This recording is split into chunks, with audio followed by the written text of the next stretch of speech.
With some of these circuits that get really complex, it would be quite a challenge, or really impossible, to make certain calculations with that level of complexity for the circuit. And so sometimes it's useful for us to think about, in particular with resistors, and we'll do this with capacitors later on, how could we combine these resistors into a simpler circuit? So, one example would be if I have my battery and then say just a parallel circuit of two resistors.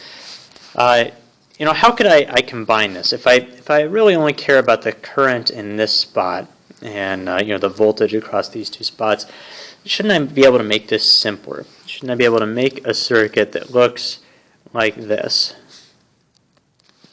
that functions the same way except for the split in current here? We won't have a split over here, but it has the same overall effect on the circuit. This resistor, we would say, has the equivalent resistance of these two resistors in parallel.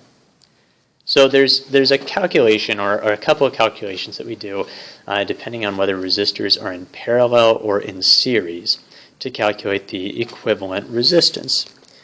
So the two equations that we work with, we say R if we're in series, the resistance, the equivalent resistance for series resistors is just equal to the total of all the resistors.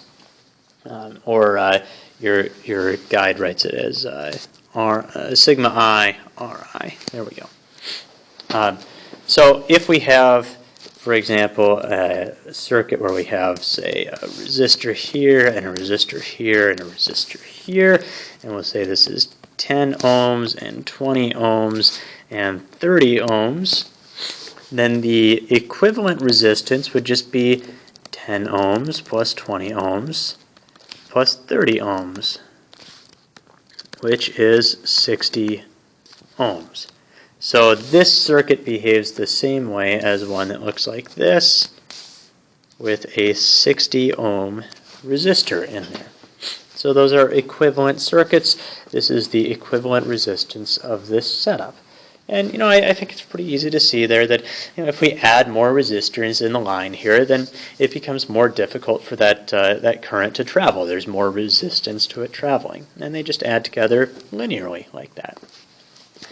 If we're looking at a parallel circuit, something like this,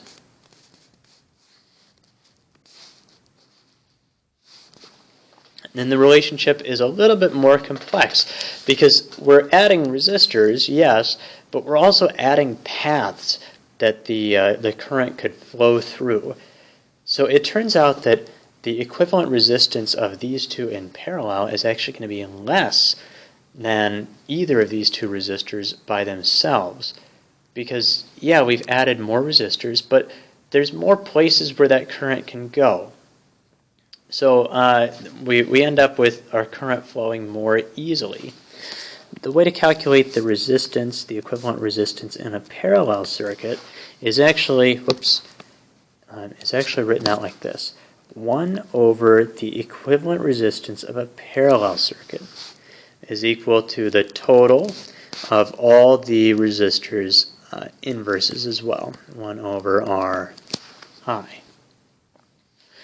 If we have, say, 10 ohms here and 20 ohms there, the equivalent resistance we'd find by doing 1 over the total, or the equivalent resistance for a parallel circuit, is equal to 1 over 10 ohms plus 1 over 20 ohms.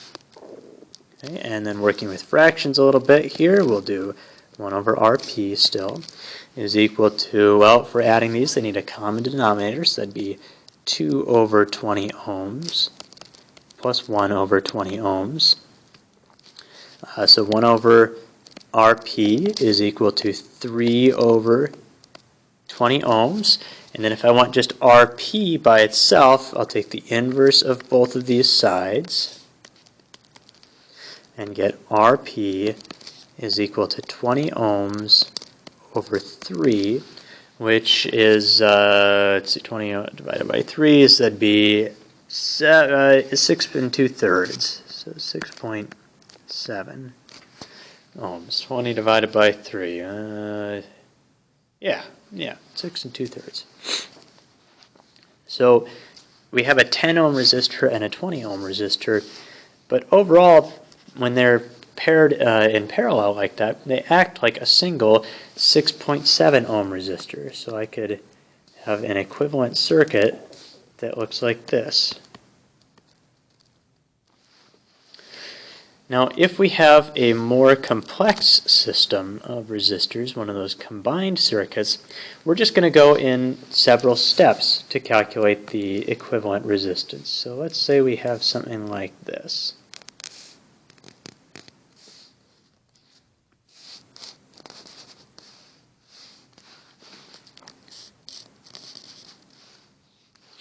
Okay, and we'll just make up a few numbers here.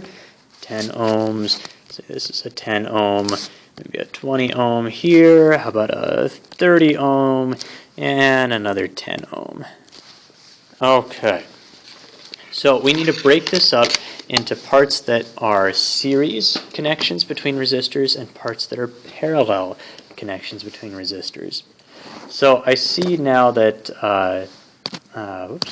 that my first resistor is going to be in series with this whole group of resistors, with this whole thing. So I need to figure out an equivalent resistance for that, and then I'll add that value to the 10 ohms to get my overall equivalent resistance. I see that these ones right here, these three paths, those are in parallel with each other.